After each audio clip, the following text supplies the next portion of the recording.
Amén.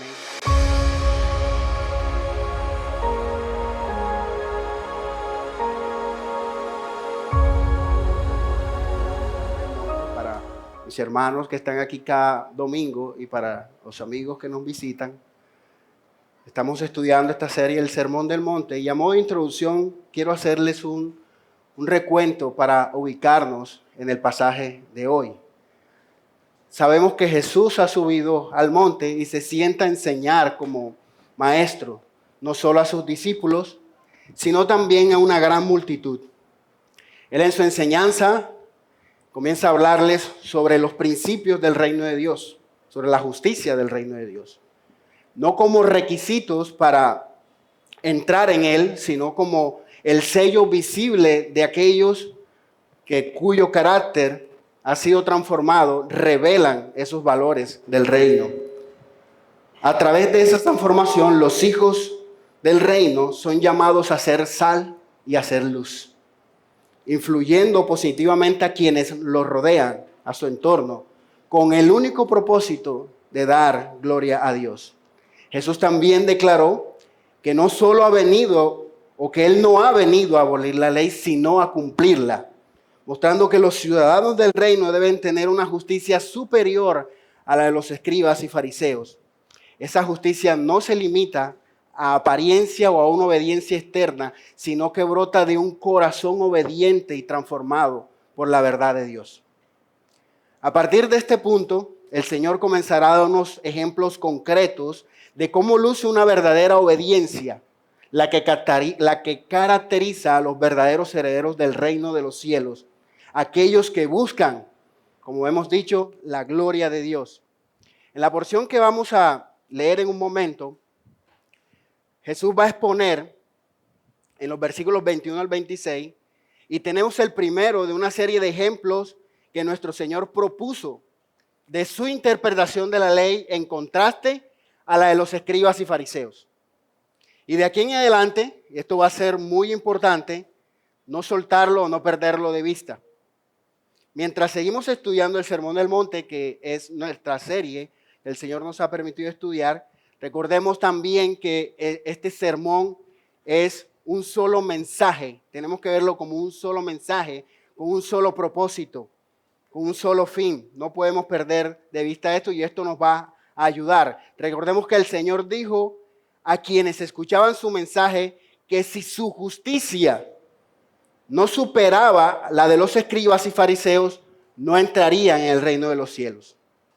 Todos estos ejemplos en los que el Señor contrasta diciendo, y lo va a decir 6 veces, ustedes han oído que se dijo, pero yo les digo que, parten del mismo sentido del mensaje que el Señor está pronunciando a quienes lo están escuchando en ese monte. Lo que dice el Señor con estas palabras, y esto es muy importante nuevamente, Él no contrasta la ley que se dio por medio de Moisés con su propia enseñanza, sino la falsa interpretación de los escribas y fariseos de la ley. Y que a pesar de que la ley es genuina, parece que el Señor no estaba de acuerdo con algunas de esas interpretaciones.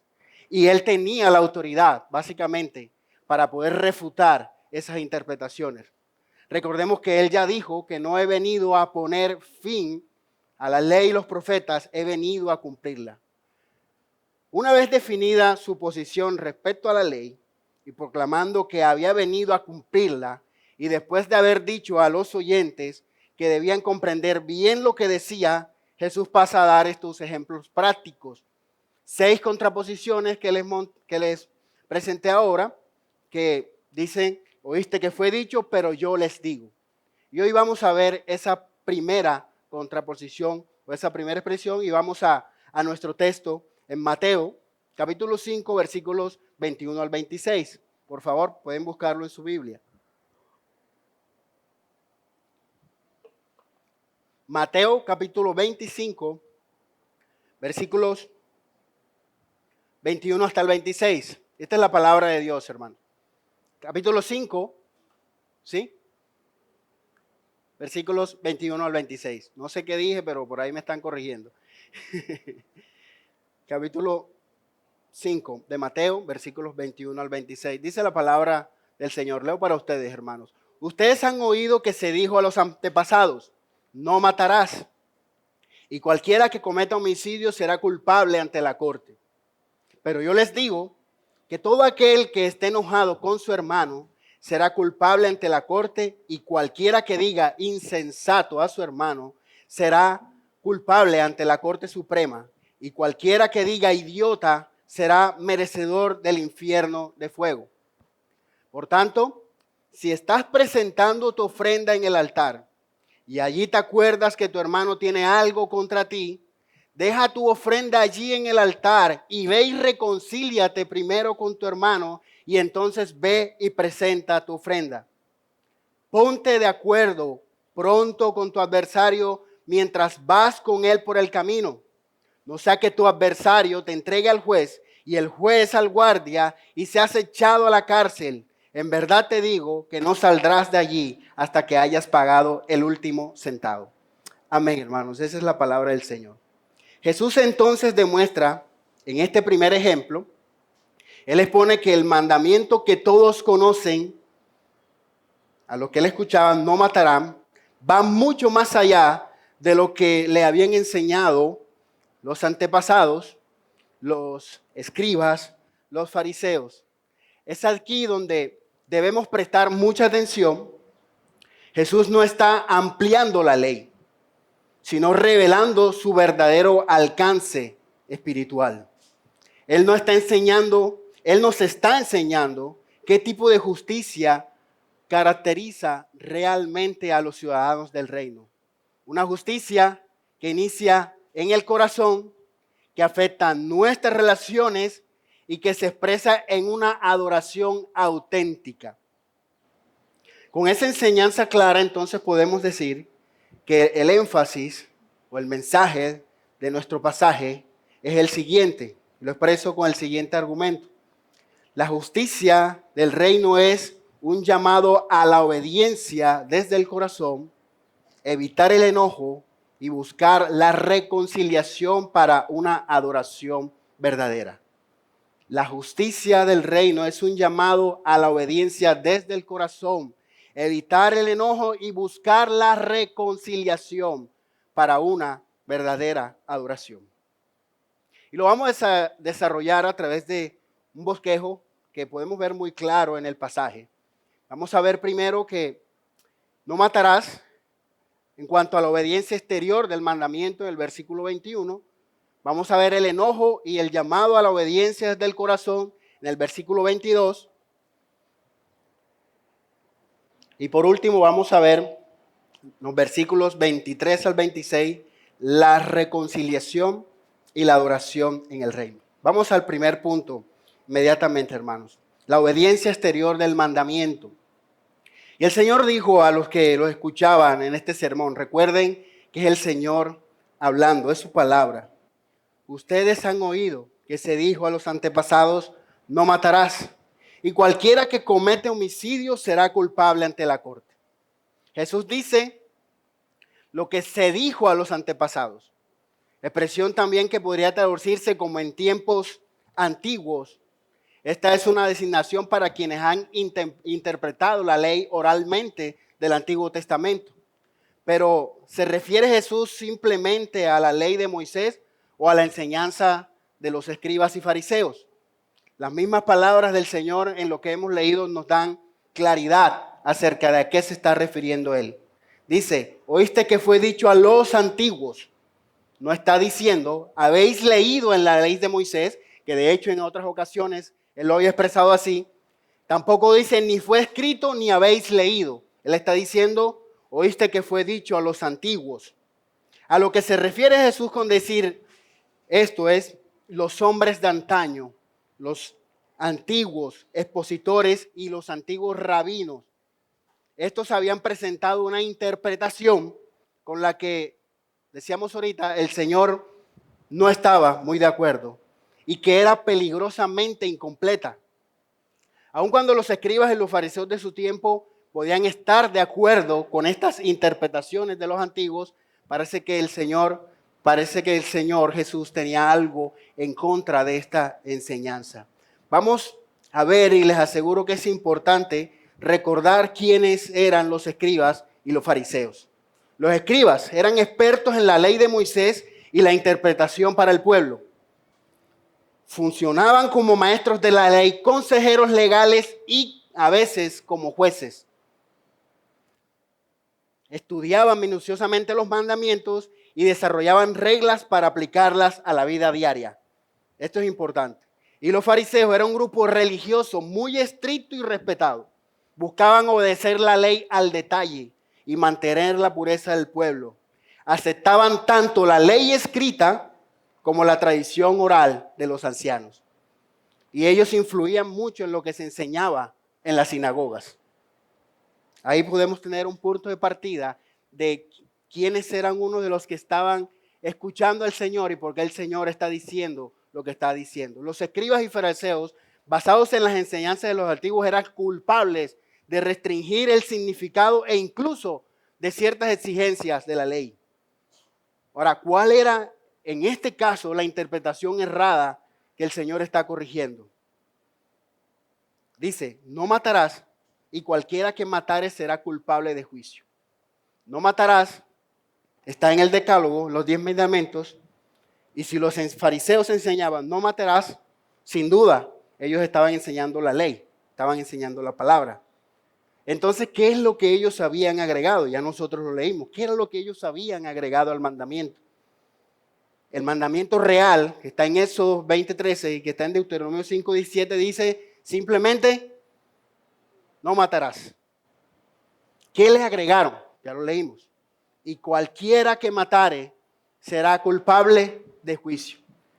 Y algunos de nosotros podría argumentar, ¿acaso no está implícito que la ley precisamente esto es lo que dice? Cualquiera que matare irá a juicio. La respuesta en realidad es sí, dice eso. Miren cómo lo dice Números, capítulo 35, versículos 30 al 31. Está implícito. Si alguien mata a una persona, al asesino se le dará muerte ante la evidencia de testigos, pero a ninguna persona se le dará muerte por el testimonio de un solo testigo. Además, ustedes no tomarán rescate por la vida de un asesino que es el culpable de muerte, sino que de cierto se le dará muerte. ¿Dónde está el error? Vamos a verlo. Primero, en esta afirmación los fariseos, al juntar estas dos cosas, no matar, y cualquiera que matare será culpable de juicio, estaban cometiendo un error, literalmente enseñando que el homicidio simplemente, en matar, simplemente constituía el quitar la vida a una persona. Al agregar lo segundo, habían debilitado lo primero. Lo segundo que hicieron fue reducir las consecuencias y la sanción del mandamiento. No matarás a un castigo aplicado únicamente por las autoridades civiles, y en este caso, ellos mismos. Interpretando que cualquiera que matare será culpable de juicio, refiriéndose probablemente no solo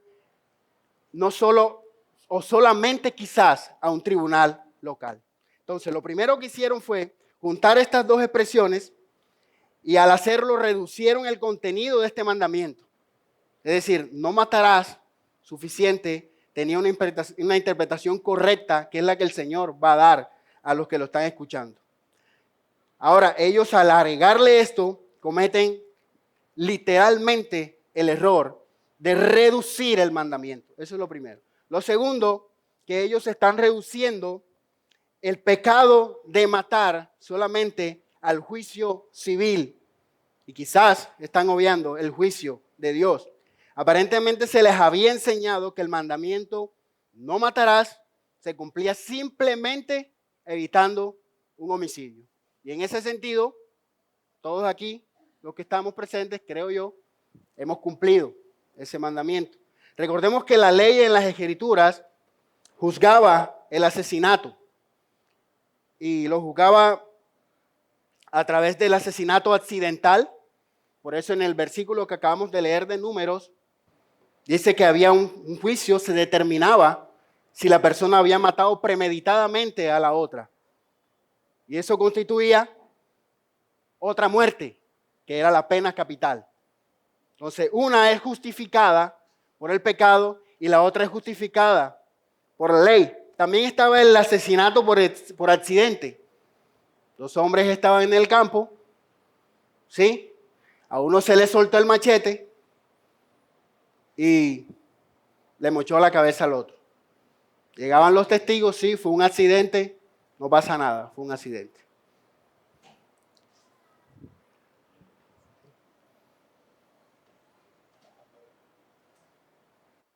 Gracias, hermano. Entonces vemos esos casos de asesinato para poder entender de qué asesinato estamos hablando. El otro asesinato era que los mismos dos jornaleros estaban en el campo y dijeron, no, ya ese pedazo es mío, no, ese pedazo es mío, no, ese pedazo es mío. Salieron a la pelea, se dieron machete, el uno mató al otro, ahí hay un asesinato. Así que en este mandamiento nos estamos refiriendo al asesinato premeditado o el de la pena capital. Pero esta interpretación había limitado la responsabilidad del hombre únicamente a lo que un tribunal humano podía juzgar. Estamos viendo, creo que vamos entendiendo ya el punto de dónde va la interpretación del mandamiento de estos religiosos. Mientras nadie derramara sangre, podrían afirmar con confianza que estaban obedeciendo la ley de Dios. Con esa interpretación, la obediencia se reducía a algo externo, visible y controlado por normas civiles. El énfasis ya no estaba en la intención de la ley, sino que aquellos que los hombres podían evaluar y castigar. Esto era lo que hasta ahora se le había enseñado sobre este mandamiento y también se había enseñado a otros mandamientos que vamos a estar viendo durante las próximas semanas.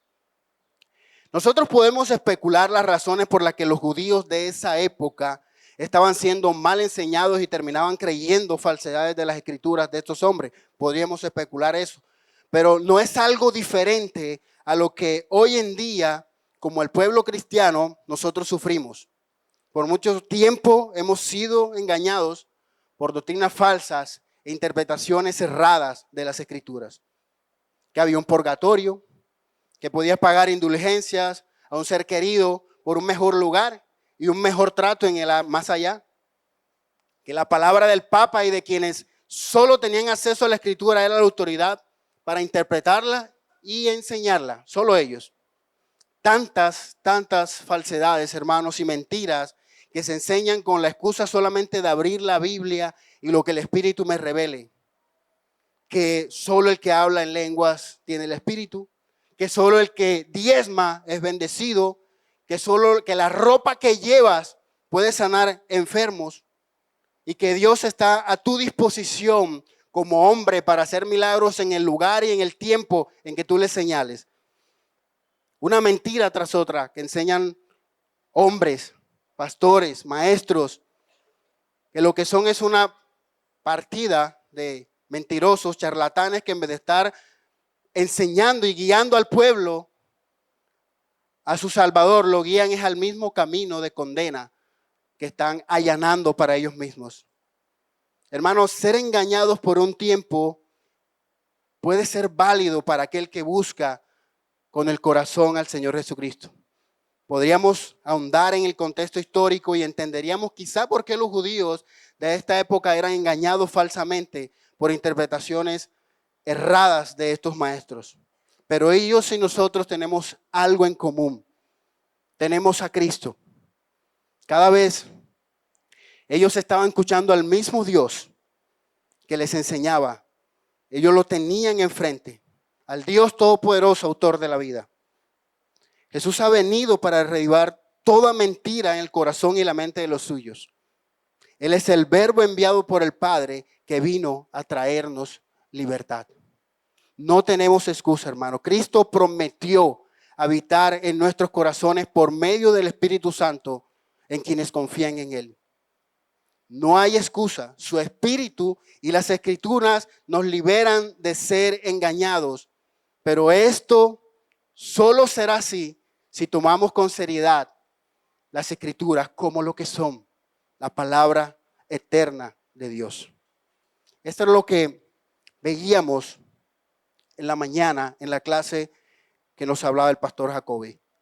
Cristo vive por su Espíritu en el corazón de los creyentes y cuando tomamos en serio las Escrituras, su verdad nos protege del error. Pero, ¿en qué lugar estamos colocando nosotros las Escrituras? Por eso les decía, no eran inocentes los judíos de esa época. Tenían acceso quizás un poco limitado. No fue excusa para los cristianos de la época de la Reforma. Aún así el Señor usó hombres, como explicaba el pastor Jacobi esta mañana, para traer las Escrituras que hoy nosotros tenemos. Creo que no ha habido otra época en la historia en la que la iglesia, en la que el pueblo de Dios ha tenido tanto acceso al estudio y a meditar y a guardar la palabra, pero también es la época en la que menos relevancia y menos importancia le estamos dando. ¿Y qué sucede? Eso nos lleva a ser engañados, eso nos lleva a ser llevados por corrientes falsas. Pero Cristo ha venido, cuando nos acercamos a Él con confianza, con humildad, Él ha venido a disipar todas esas tinieblas y a derrumbar todos esos argumentos de mentira que nosotros podemos traer. Pero tenemos que venir aquí cada domingo y acercarnos a este libro cada vez que lo abrimos, no buscando rascarnos el oído, sino buscando que el Señor nos revele el pecado que hay en nuestro corazón, que nos revele aquello que necesitamos ser, en lo que necesitamos ser transformados para parecernos más a Cristo. Que Dios nos ayude a que no seamos predicadores y maestros que malinterpretan mal las Sagradas Escrituras enseñando y engañando al rebaño de Dios. Que Dios nos ayude a nosotros como la iglesia de Cristo a no tomar livianamente la palabra, que podamos escucharla con reverencia y obedecerla con un profundo temor reverente. La mala interpretación de la ley le permitió a los escribas y fariseos sentirse justos y satisfechos consigo mismos, convencidos de que cumplían perfectamente el mandamiento al no cometer homicidio. Pero al enfocarse únicamente en la letra, ignoraron el espíritu y el propósito original de la ley o por la cual fue dada. Jesús vino a corregir esas falsas interpretaciones. Él revela que el mandamiento no se limita al acto físico de matar, ya lo vimos, sino que abarca las aptitudes internas del corazón. Ahora lo que el Señor va a mostrar es que el enojo injusto y las palabras de desprecio contra un hermano ya nos hacen culpables delante de Dios, tal cual que si cometiéramos un homicidio. Vamos a ver el segundo punto, el enojo y un llamado a la obediencia desde el corazón. El versículo 22 dice, pero yo os digo que cualquiera que se enoje con su hermano será culpable de juicio, y cualquiera que diga necio a su hermano será culpable ante el concilio, y cualquiera que le diga fatuo queda expuesto al infierno de fuego. Hay un énfasis notable en las palabras del Señor en el comienzo de cada una de estas declaraciones, con las que Él contradice la interpretación de los intérpretes. Yo os digo, Jesús corrige con autoridad la mala interpretación del mandamiento y va a demostrar que verlo de manera superficial es ignorar el verdadero propósito de la ley de Dios. Y lo va a explicar claramente a través de 3 ejemplos, de 3 principios que él mismo muestra allí. Lo que importa no es la letra, sino el espíritu. Él dice, pero yo os digo que cualquiera que se enoje contra su hermano será culpable de juicio. Y cualquiera que diga necio, habla del enojo, habla de llamar necio y habla de llamar fatuo. Le dice que no matarás. Esto significa no solamente no matar físicamente, significa o no cometer homicidio físicamente. Significa, y el Señor lo va a interpretar y lo va a definir de una forma en la que podamos pensar nosotros en esa definición. Lo que hará el Señor es explicar cómo podemos ser culpables de violar de una forma grave este mandamiento, inclusive no solo el acto físico de matar, sino también la ira contra un hermano. La verdadera forma de entender el no matarás, entonces sería esta: cualquiera que se enoja contra su hermano será culpable de juicio. En otras palabras, Jesús les está diciendo: no escuchen a estos intérpretes, no escuchen a estos escribas y fariseos que dicen que solo corres peligro de juicio si matas literalmente a alguien. Él dice: yo os digo que si os enojáis o te enojas contra un hermano sin razón, te expones precisamente a la misma exigencia y al mismo castigo de la ley. Ahora entonces comenzamos a ver algo del verdadero sentido espiritual que ya el Señor empieza a dar. En esa antigua ley dada por Moisés estaba todo el contenido espiritual. Siempre estuvo: no matarás, siempre ha sido no matarás. Y siempre ha significado lo mismo. La tragedia era que el pueblo de Israel en esa época no lo había visto. Ahora, como veíamos ahorita y definíamos qué clase de asesinato era el que estaba hablando, vamos a ver también de qué clase de enojo está hablando el Señor. No todo enojo es malo. En algún momento en la clase de escuela dominical estuvimos hablando acerca de la ira de Dios. Como es evidente que la ira de Dios es santa y pura, y hasta los seres humanos caídos con pecado podemos a veces sentir enojo justo. Aunque por ser caídos deberíamos asegurarnos de que este enojo no tarde en brotar o no dure en morir en nuestro corazón. La referencia de Jesús entonces es el enojo injustificado. Enojo producto del orgullo, de la vanidad, la envidia, el aborrecimiento, la malicia y la venganza. A ese enojo se refiere el Señor. Como cristianos, albergar enemistad en nuestros corazones es, según el Señor y su interpretación de la ley, la que ha sido siempre, es ser culpable de algo delante de Dios, y es ser culpable de homicidio delante de Dios. Albergar ira en el corazón contra los hombres y sobre todo hacia los hermanos en la fe es, según nuestro Señor, como cometer un homicidio. El segundo principio que habla el Señor es: no solo no debemos enojarnos, debemos evitar siquiera mostrar desprecio. Cualquiera que diga necio, dice el Señor a su hermano, será culpable ante el concilio. Jesús nos advierte en contra de llamar a nuestro hermano, y es una palabra hebrea que se lee raka, que significa vacío. Es decir, estaba llamando a su hermano raka o vacío. O la palabra griega more, que significa necio. Me parece ser que raka es un insulto a la inteligencia de una persona. Diríamos nosotros hoy en día, bruto. Llamándolo cabeza hueca o cabeza de chorlito, pero eso es como más de película. Raka expresa desprecio hacia la cabeza de un hombre. Estúpido. Y more expresa desprecio hacia su corazón y hacia su carácter. Despreciar a un hermano llamándolo necio es, según el Señor, algo terrible y que trae juicio para nuestras vidas. Entonces ya vamos viendo la interpretación real desde el principio que ha tenido el mandamiento. Mateo 15:19 dice: porque del corazón provienen malos pensamientos, homicidios, adulterios, fornicaciones, robos, falsos testimonios y calumnias. Yo no sé cómo puede caber tanto en un corazón. Solo la sangre de Cristo puede limpiar un corazón que alberga tanta maldad. El desprecio, los sentimientos de burla y de humillación nacen del espíritu que en última instancia conduce al homicidio. Es lo que dice este versículo. Hoy con todo esto de las comunicaciones, las redes sociales, es fácil tener malos pensamientos, fomentar malos pensamientos contra personas. Y esos pensamientos son tan malos, está diciendo el Señor, como cometer homicidio.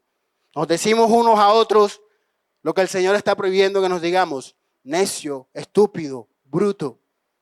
Eso trae hoy en día y se ve dentro de la iglesia, dentro del pueblo de Dios. En realidad hay muchas formas de destruir a un hermano sin necesidad de levantar un arma contra él o homicidio físico.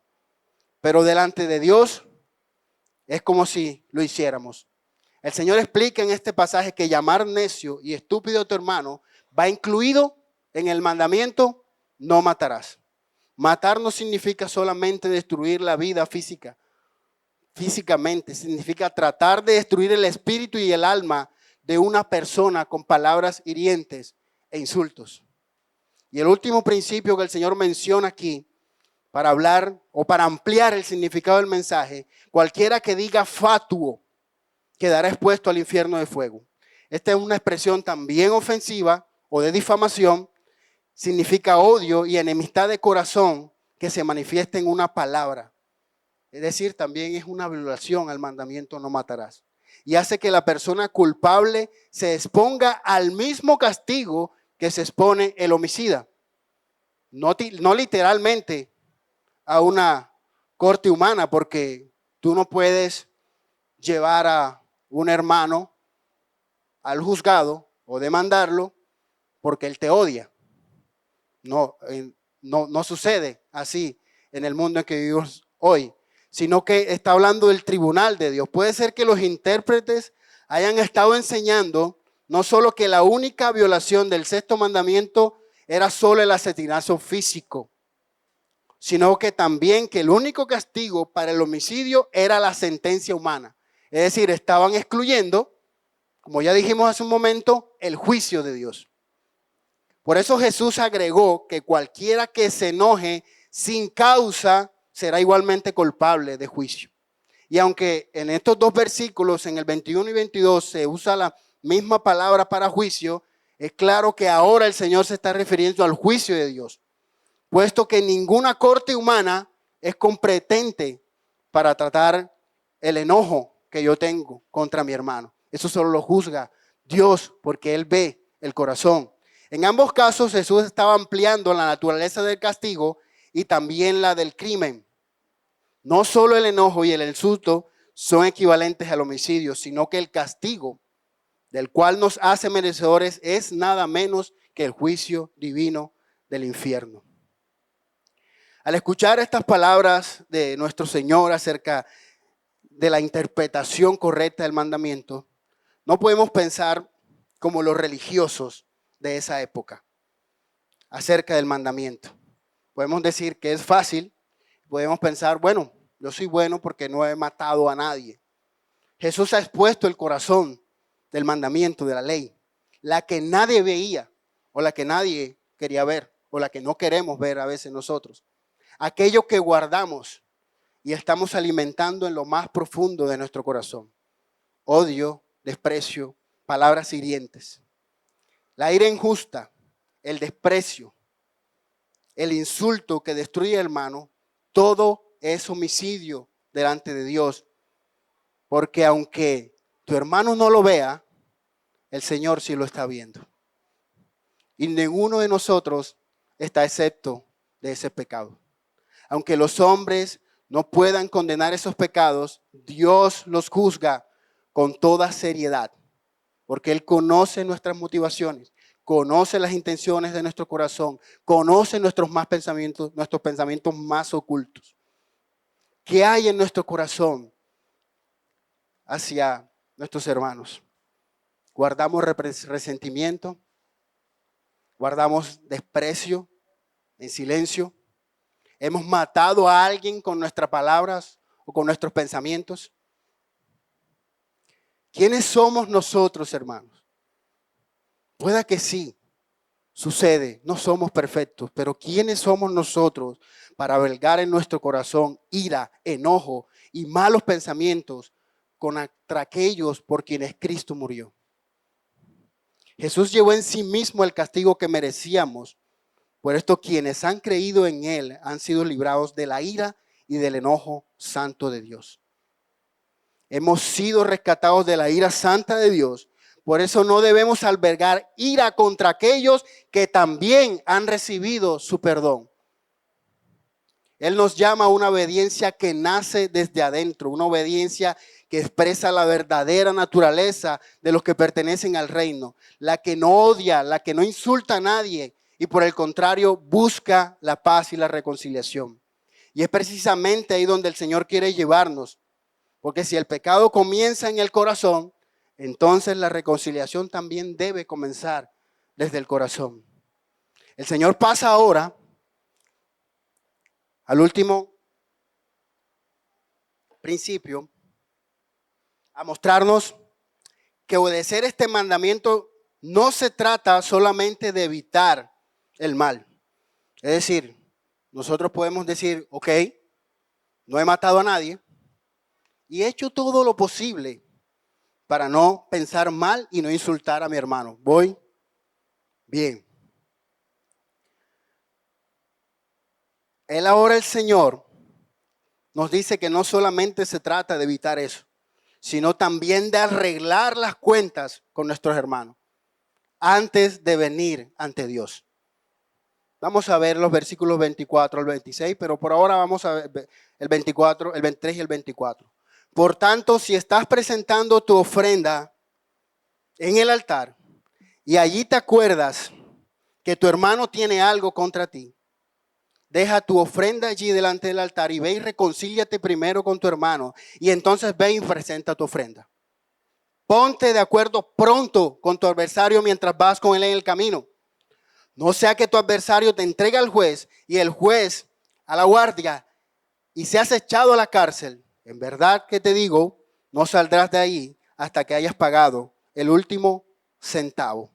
El Señor, después de haber resaltado el aspecto negativo de lo que puede haber en nuestros corazones, evidencia la actitud y el accionar que se debe esperar de aquellos que son miembros del reino o ciudadanos del reino, que han entendido la justicia del reino. Si aprendimos que el enojo y el insulto son tan serios y peligrosos que debemos evitarlos como si fueran una enfermedad, una plaga, aprenderemos que también debemos tomar medidas tan rápido como sea posible. El Señor presenta dos ilustraciones. La primera, tomada de la costumbre de ir al templo a ofrecer sacrificios a Dios. Y la segunda, la costumbre de ir a la corte a responder sobre los cargos que un adversario ha hecho contra nosotros. Jesús le expresó en el entorno cultural de su propia época. Está hablándoles de un ejemplo que ellos conocían. Entonces estamos frente a algo muy importante y significativo. No solo no hay que anidar pensamientos malos en nuestros corazones y homicidas en contra del otro, el mandamiento de no matar significa que deberíamos tomar medidas para reconciliarnos con nuestro hermano. No solo es evitar, no solo es pedir perdón al Señor porque tengo algo contra mi hermano, sino si la relación está rota, yo debo ir donde mi hermano y restaurar esa relación. Entonces vemos dos ejemplos claros. Dice, si he presentado una ofrenda y me acuerdo que mi hermano tiene algo contra mí, dejo ahí mi ofrenda y voy y me reconcilio. Y el otro ejemplo es el ir a ponerme a cuentas también. Es decir, él tiene algo contra mí, voy y me reconcilio. Yo le debo algo, voy y se lo pago. Ir y venir. El peligro es que no nos detengamos solo en lo negativo y creamos que como no hemos cometido homicidio, ya todo está bien. Todo está perfecto. Pero hay algo que hemos olvidado. Nos proponemos que no debemos cometer homicidio, ni debo decir cosas desagradables contra la gente. Debo cuidar mis palabras, aunque tenga ganas de decir algo, no lo digo y tendemos a detenernos ahí. Mientras no insulte a nadie, todo va bien. Y bueno, aquellos que no son como muy enojones o mal geniados van todavía mucho más. Pero nuestro Señor nos dice que no debemos detenernos ni siquiera ahí. Es decir, en el no tener pensamientos y sentimientos en el corazón. Tenemos que hacer más que esto. Debemos llegar a tal punto que no haya ningún malentendido, ni siquiera en espíritu, entre nuestro hermano y nosotros. Entonces el Señor ilustra en estos versículos un peligro también muy sutil. Ahí se ve claramente. Hay un peligro en el que nosotros podemos caer también cuando ignoramos lo que hay en nuestro corazón. El terrible peligro de tratar de espiar nuestros pecados o nuestros fracasos morales tratando de compensar el mal con el bien. Por eso el Señor le dice, deja tu ofrenda ahí. Es importante, sí, la ofrenda. Yo te espero aquí. Ve y reconcíliate, que eso es más importante. Es un peligro. Los fariseos iban al templo con regularidad, eran siempre meticulosos. Veíamos ahorita la definición de quiénes eran esos fariseos, por ejemplo. Cuidadosos de observar la ley, perfectos, entre comillas, moralmente. Eran meticulosos en todos los detalles y minucias de la ley, pero juzgaban y condenaban constantemente a los demás con desprecio. Evitaban que la conciencia los acusara diciendo, después de todo, voy al culto de Dios y llevo mi ofrenda al altar. Lo vemos claramente ilustrado en Lucas 18, versículos 11 y 12, el fariseo y el publicano. El fariseo, puesto en pie, oraba para sí de esta manera: Dios, te doy gracias porque no soy como los demás hombres, estafadores, injustos, adúlteros, ni aún como este recaudador de impuestos. Yo ayuno 2 veces por semana, doy el diezmo de todo lo que gano. Muchos de nosotros quizás nos hemos encontrado en esta posición, aunque nos cueste verlo de esa manera. Hacemos esto, hacemos aquello, servimos aquí, servimos allá, damos nuestra ofrenda, ayudamos al hermano, ayudamos al otro hermano, vamos a la iglesia. Y mientras ofrecemos esta adoración al Señor, nuestros corazones albergan enojo, envidia, ira. Hablamos con insultos y palabras hirientes. Estamos pecando con nuestros hermanos. Y como nos cuesta lidiar con estas emociones, intentamos compensar con lo que consideramos nosotros que es aceptable a Dios. Vengo al culto, oro, me pongo en paz, pero salgo de aquí y sigo en enemistad con mi hermano y albergando los mismos pensamientos. Pero el Señor dice no. Y es tan importante que el Señor conoce nuestro corazón, que dice que si estás en el altar y te das cuenta que hay en estos sentimientos en tu corazón, Él dice que debes dejar lo que estás haciendo y debes ir a reconciliarte con tu hermano. Y después puedes volver a presentar tu ofrenda. Cuando el Señor juzga a Saúl por su desobediencia y Samuel va a refrenderlo, el Samuel le dice estas palabras, 1 Samuel 15, 22. Y Samuel dijo: ¿se complace el Señor tanto en holocaustos y sacrificios como en la obediencia a la voz del Señor? Entiende, el obedecer es mejor que un sacrificio y el prestar atención que la grasa de los carneros. Dejen la ofrenda, vayan a reconciliarse con el hermano, eliminen el obstáculo, luego regresen y solo entonces tu ofrenda, tu adoración será aceptada delante del Señor. Y a propósito de la celebración de la Santa Cena hoy, mis hermanos, el Señor nos llama cada vez que recordamos nuestra unión con Cristo a través de la Santa Cena, nos llama a examinarnos, a no presentarnos con pecados en nuestro corazón y divisiones entre nosotros. Lo que recordamos y celebramos cada vez que celebramos la Santa Cena con nuestros hermanos es nuestra unión con Cristo. No tiene sentido participar de ella cuando hay pecado en mi corazón contra un hermano, porque es justamente lo que estamos celebrando, la unión, que Él nos ha reconciliado, que Él nos ha limpiado de aquello que nos separaba de Él y que nos separaba de nuestros hermanos. La ofrenda de Caín no fue recibida porque no iba acompañada de obediencia. Primera de Juan 3:12 nos da luces acerca de eso. No como Caín, que era del maligno y mató a su hermano. ¿Y por qué causa lo mató? Porque sus obras eran malas y las de su hermano eran justas. La ofrenda de Caín no fue aceptada por el Señor, y era que el Señor había visto su corazón. Y lo que había en el corazón al final fue evidente porque él mató a su propio hermano. El Señor conocía el corazón. Ponte de acuerdo con tu adversario, sigue diciendo el Señor. Mientras vas con él por el camino, no sea que tu adversario te entregue al juez y el juez al guardia y seas echado a la cárcel. En verdad te digo que no saldrás de allí hasta que hayas pagado el último centavo. Esto de reconciliarse y ponerse en paz con el hermano es urgente según las palabras del Señor. Se debe hacer de inmediato. Pero cuán raramente atendemos el llamado de Cristo a la obediencia inmediata. Si el homicidio es un crimen horrible, el insulto y el enojo maliciosos también lo son. Y es urgente arrepentirnos. Y así es todo acto, palabra, mirada o pensamiento mediante el cual herimos y ofendemos a nuestro hermano. Necesitamos volvernos más sensibles a este tipo de pecados en nuestros corazones. Nunca debemos permitir que el distanciamiento dure y menos aún que crezca. No debemos demorar en arreglarlo, es urgente.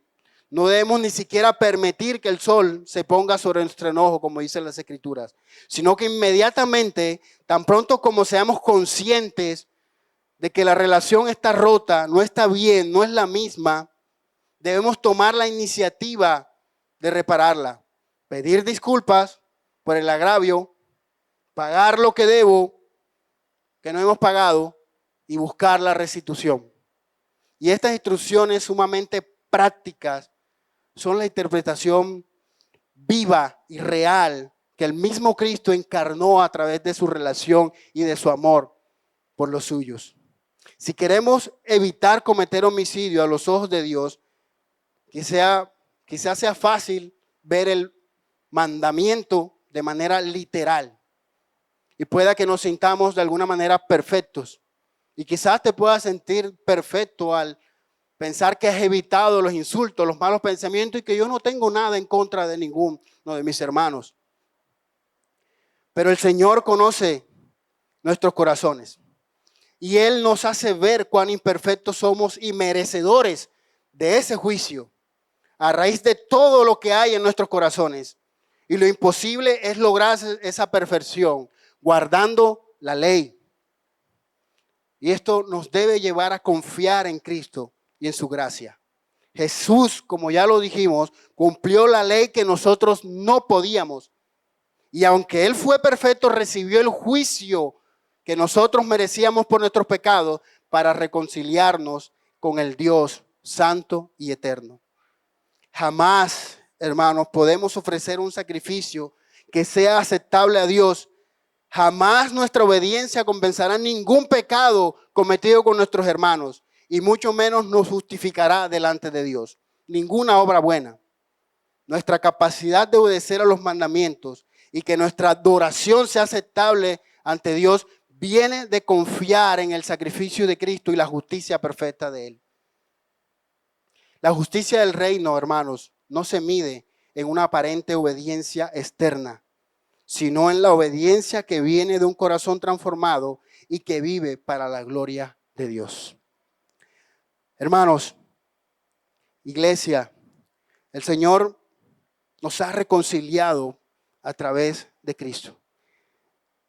Y es importante, urgente, como ya vimos, que nosotros nos presentemos delante de Él, no como quienes han cumplido a la perfección cada uno de sus mandamientos, sino como aquellos que necesitamos ser transformados y que necesitamos ser dignos herederos del reino y de su gracia. Buscar la reconciliación con nuestros hermanos. Y aquellos que no conocen a Cristo, que no han aceptado al Señor como su Salvador y como aquel que los libra de ese juicio, el llamado es a que abran sus ojos, que vean en Cristo aquel que los ha reconciliado con el Padre, que se aparten de esos pensamientos que nos hacen merecedores del juicio y acepten el sacrificio de Cristo como el único que puede salvarnos de la condenación eterna. Amén, mis hermanos. Vamos a orar, a darle gracias al Señor. Padre, gracias por tu palabra. Hemos escuchado, Señor, una vez más tu voz y tú has hablado a nuestras vidas, Señor. Has puesto hoy, Padre, una carga en nuestros corazones y te pedimos perdón, Padre. No podemos ocultar, Padre, esos pecados que tú conoces ya, Padre. Ayúdanos, Señor, a reflejar el amor y la reconciliación con nuestros hermanos. Ayúdanos, Señor, a confiar plenamente que la obra del Espíritu Santo nos hace dignos delante de ti, Señor, no por nuestra justicia, sino por tu obra perfecta a nuestro favor. Permítenos, Señor, si hay algo en nuestros corazones que nos aleja de ti, pero que también nos aleja, Señor, de nuestros hermanos, que nos aparta de la adoración genuina, permite que sea revelado a nuestros ojos y nosotros seamos apartados de ese pecado, Señor. Gracias, Señor, por revelar tu palabra a nosotros y permítenos con temor y temblor valorar, Señor, cada vez que tenemos el privilegio de oírla y también darnos el valor de obedecerla. En Cristo Jesús. Amén y amén.